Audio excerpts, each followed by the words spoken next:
বাংলাদেশ যে খেলাটা খেললো আসলেই সুপার।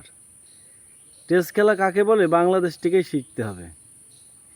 এই এই খেলা খেলে বাংলাদেশ, আর আমরা বাংলাদেশকে নিয়ে ইন্ডিয়ার সাথে টক্কর মারি। আমাদের একটু লজ্জা থাকা উচিত আমার মনে হয়, কারণ ইন্ডিয়া যে কোয়ালিটির দল, আমাদের তো কথাই বলা চলে না।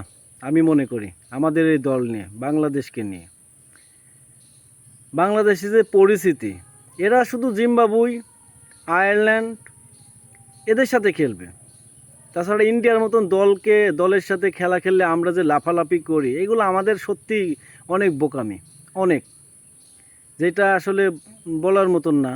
কারণ যে খেলাটা বাংলাদেশ ইন্ডিয়ার সাথে টেস্ট খেলা খেললো, এটা তো মনে হচ্ছে যে পাড়ার আমাদের যদি বাংলাদেশের ওই জেলার থেকে কিছু ছেলে পেলে যারা হচ্ছে লেবার খাটে তাদের যদি নিয়ে যেত না, বাইসি বাইসি তাদের নিয়ে যেত, আমার মনে হয় এরাই ভালো খেলতো। বাংলাদেশ জাতীয় দল টিম যে খেলা খেলেছে তার চেয়ে তো এইসব সাধারণ ছেলে পেলে খেলা মাঠে নামাইলে এরাই ভালো খেলতো। এদের নিয়ে কোনো বাজি ধরা আমার মনে হয় আমাদের সত্যিই বোকামি। এদের নিয়ে কোনো বাজি ধরার মতন এরা দল না আসলে। পাকিস্তানের সাথে ভালোই খেলছিল, জানিনি কীভাবে হচ্ছে সিরিজটা জিতছিল পাকিস্তানের সাথে। ইন্ডিয়ার সাথে তার অরিজিনাল খেলাটা ইন্ডিয়ার সাথে দেখলাম। আমি একটা জিনিস বিষয়টা বুঝলাম না, যে বাংলাদেশের কিন্তু মিরাজ, সাকিব ভালো স্পিনার, ওরা কিছুই করতে পারলো না, কিন্তু জাদেজার টানে বাংলাদেশ শেষ। এই বাংলাদেশকে নিয়ে আমরা ইন্ডিয়ার দাদাকে সাথে টক্কর দিই। রোহিত শর্মা ঠিকই বলছিল যে বাংলাদেশকে শুধু মজা করতে দেন, ও তো খারাপ বলে নাই। আমরা এটা নিয়ে কত পোস্ট, কত কিছু বলছি, কত মানুষ কত কি বলছে, আসলে ওরাই তো ঠিক, আমরা তো বেঠিক।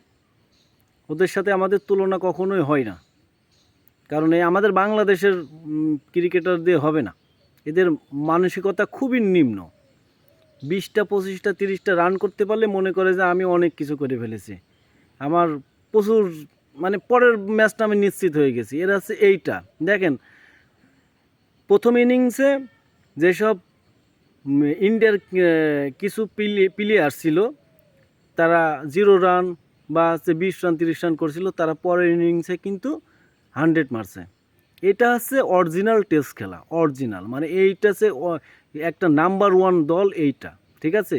কি করে ঘুরতে হয় সেটা হচ্ছে ইন্ডিয়াকে দেখে, ওদের দেখে হচ্ছে শেখার দরকার। আর বাংলাদেশের ধারাবাহিক 15 20 30 ধারাবাহিক রান এদের, এদের নিয়ে কোনো কিছু আশা করা আমার মনে হয় ঠিক না। ফালতু একটা দল, একদমই ফালতু।